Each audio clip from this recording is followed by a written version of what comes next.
trunks, they ever ready. Assault and battery, if you scared, you never ready. Alright, this video is going to be about Shawn Michaels, and the rumor that's been going around, it's not a rumor, it's more of a discussion that's been going around since Monday, that promo, that, the contract signing, that Shawn Michaels may possibly be making an in-ring return, being involved in the Triple H storyline with Daniel Bryan, and everyone's all excited, everyone's jumping to conclusions, building the, playing pretty much fantasy booker, where they would pretty much say if it was up to them, this is how they would book Shawn Michaels' return. Because I don't want to see Shawn Michaels come back. I think, just like Ric Flair, his career should have ended at WrestleMania where it was intended to end. You look at Ric Flair, his career ended, he had his big old send-off, and he went to TNA.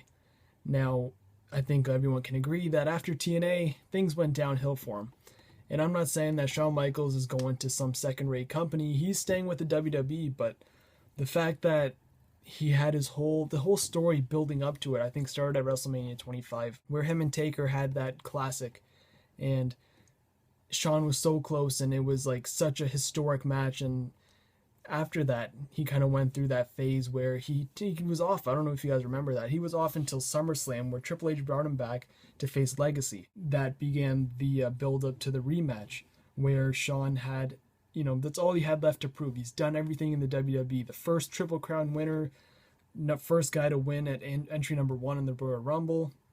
He, first ever Elimination Chamber winner. Shawn Michaels' list of credentials go on and on. He's done everything there is to possibly do except beat The Undertaker.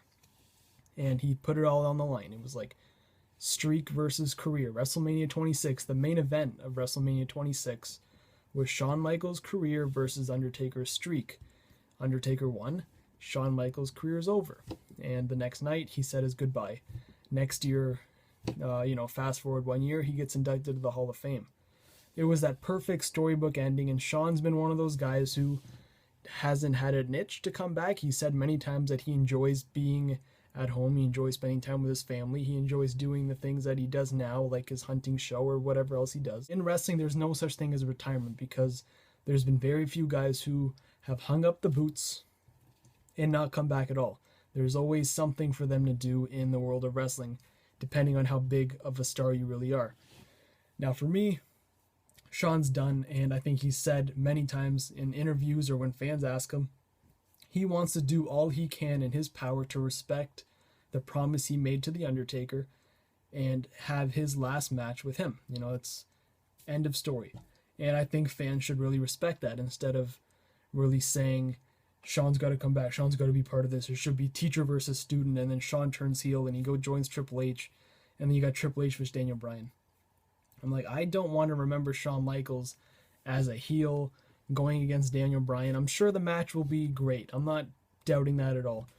But to me, I don't want a guy who come out of retirement for one, to have no less than a second-rate match. His match with Triple H that I'm sure he's going to have, or, that it's expecting to happen, I should say, will not top or come close to topping the match with The Undertaker. Shawn Michaels has not said that he'll ever come back. He said he wants to do all he can to stay away from wrestling, and he should, because I think as a fan of his, he's one of my favorite of all time, but I want to remember Shawn as being the guy who put on 2 classics in a row and rode off into the sunset with nothing left to prove. He's had the best match on every WrestleMania since he's pretty much been on WrestleMania. What's one match with Daniel Bryan going to do? I know it's Daniel Bryan, I know the match will be great, but you got an Undertaker match and a Daniel Bryan match, and all due respect to Daniel Bryan, but you can't top the story and just the overall legendary status of Undertaker versus Shawn Michaels. And then you talk about Triple H versus Shawn Michaels. That's another thing. These guys have had countless number of matches. They're best friends. But at the end of the day, Triple H is no Undertaker. When it comes down to the nitty-gritty, keep Shawn retired. Have him do these odd jobs here and there, but physically getting in the ring, it's been a long time. It's been 4 years since Shawn Michaels has had a match, and there's got to be some sort of ring rust there. He can't be in the same condition he was back then. And I know training is training, but you don't know physically how good you are until you actually get put to that test when you have 80,000 people watching you. You can have a bunch of test matches in the WWE Performance Center, but it's a big difference between that and being in front of 80,000 people.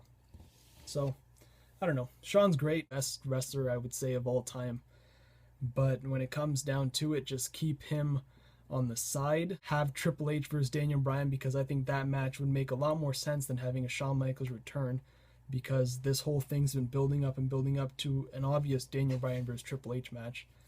But I don't think Shawn should get involved. He should do what he's going to do at Hell in a Cell, and that's it. He's only there to be a referee. He shouldn't have any other role in it. Let Triple H go on his power trip. If you want to have Michaels interfere or have some sort of involvement at WrestleMania 30, have that, but don't have Shawn physically competing in a match. I know you guys are probably going to disagree, so leave your thoughts, and I'll see you guys in the next video.